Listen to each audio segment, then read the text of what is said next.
Here's a tax fact that may make you more than a little angry. Your children, even your grandchildren, may have to pay tax on money that you've already paid tax on. The tax is called generational inheritance tax. It's a crafty inland revenue scheme that allows the taxman to tax your money for generation after generation. If you and your partner have traditional mirror wills, then your money is under threat. The first to die leaves everything to the other, before passing absolutely to your children. Inheritance tax is due and your children must pay it. Whilst you might not agree with the 40% tax, you can accept that it's just the way it is and move on. That's life.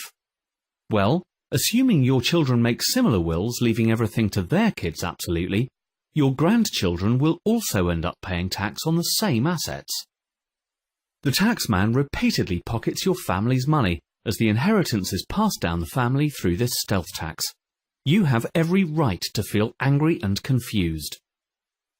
It can all be prevented, though. Setting up a simple trust in conjunction with a will today can ensure the taxman only gets one bite at your children's inheritance. Make sure you maximise your family's inheritance and stop the Inland Revenue taking your money.